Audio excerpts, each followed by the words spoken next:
Welcome, new and old friends. My name is 242, and tonight I have two tales for you. So make sure you're safe before you sit back and listen to these tales. Man on the train decides he doesn't like how I sit, tries to intimidate me. This happened to me about a month ago, but it still boggles me. 2 points of background to make this story make sense. 1. I live in Tokyo and commute via those famously crazy crowd trains daily. There exists on them this kind of unspoken agreement that everyone works together to make this suck as little as possible. People, for the most part, hold their backpacks in front of them. Men don't manspread, etc. But that's when the trains are full. About 2 stops before mine, the train goes from a sardine can to everyone on the train could lie on their seats and have room left over. So, usually I can sit down at this point. 2. I'm not a Japanese woman, very obviously so, even when I'm in my white dress shirt and pencil skirt like all the other office drones. I'm often the only obviously non-Japanese woman on the train in the morning. But despite my appearance, I am fluent in Japanese. So one day I sit down when the train empties out. Headphones in, mobile game going, ready to enjoy the 10 minutes of sitting I get on my home commute. I'm sitting with my legs crossed, but there's maybe 10 people in the whole car, so I'm not in anyone's way. I'm tuned out when all of a sudden a hand reaches out and grabs my bare knee. I'm in a skirt. I, of course, jolt straight out of my skin, rip out my headphones, and look up at the hand's owner. It's some skinny old Japanese dude in his 60s. He points at my leg, then at the other people on the train. Again, a max of 10 people in a car that could hold 50 plus easily and probably held 8-10 minutes ago. In a slightly broken English, he says, "You must not cross legs." I'm so bewildered by this, I start to tell him in Japanese, "The train isn't crowded right now. I'm not in anyone's way." But he doesn't like this answer. He starts to reach for my legs again, presumably to uncross my legs himself. I'm liking this even less. Summon up my loudest non-scream, "Do not touch me!" And thankfully, this is enough to get him to stop, as another thing you don't do on trains here is make a fuss. Sadly though, yet another thing you don't do here is get involved. So despite a woman all but screaming, "Don't touch me," it's some foreign woman causing trouble, best not to get involved, etc, etc. So no one comes over. So while I've made it clear that I will not stand for physical confrontation, this old dude still feels comfortable enough to stand directly in front of me, nearly knee to knee, looming over me while he repeats endlessly, "You must, you must, you must, you must." He did this for at least 5 minutes. I didn't move, I didn't blink, and I didn't break eye contact. But I did start to plan B through P on how I'm going to get off this train next stop. Thankfully though, he gave up before the next stop, shaking his head and calling me a rude witch in Japanese before wandering off. Still take the same train, but I haven't seen him since. Let's not meet again, leg police fudger, lest you find out what happens when you loom over a girl at dick punting height. I could have been one of Epstein's victims. I was watching Jeffrey Epstein's document on Netflix last night, and I'm spooked. Literally had a mini panic attack at all these memories flooding in. As I'm laying in bed watching, a girl's face flashed across the screen, and I recognized one of his victims as my really good childhood friend. I don't know if it belongs in the subreddit, but here's my story. I've lived in South Florida almost all my life with my crazy, controlling parents that wouldn't let me do anything as a kid. No phone calls to friends, no extracurricular activities unless they are academic, couldn't have friends over, and you can forget about me going to anyone's house. Plus, my dad worked at the school during my elementary school years, so I had to be on my best behavior. So when I went to middle school, I was fudging pumped. Finally, some type of freedom, my personality started to shine, and making friends came easy to me. Fast forward to a year in, and I had become really good friends with two girls. We will call them Heather and Sharon. They were both pretty, popular, friendly, but what fascinated me most about Heather was she was the only girl in middle school that I knew that was able to sleep over at boys' houses. It was something so foreign to me since my parents told me I couldn't even go on a date with a boy until I graduated, high school or college. They didn't specify. So I automatically thought she was the coolest chick I ever met. Throughout our friendship, we were always known as the tripod. We had all the same classes and lunch periods, so we all got pretty close. Over time, Heather would always ask me to hang out with her and Sharon, either after school or on the weekends. But with my parents, there was no way in heck.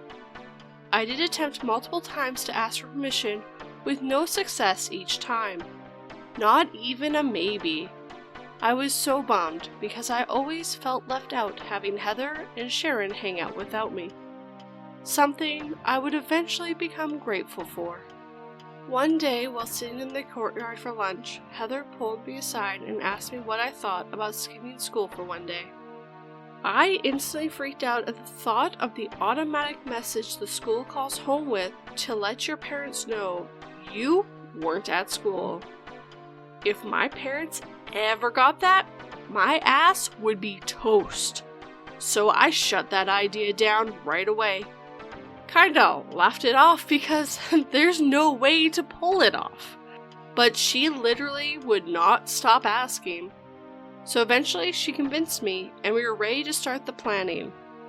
It took us about a week every day during lunch trying to figure out how to pull this off. The thrill of it had me excited as I had never done anything like this.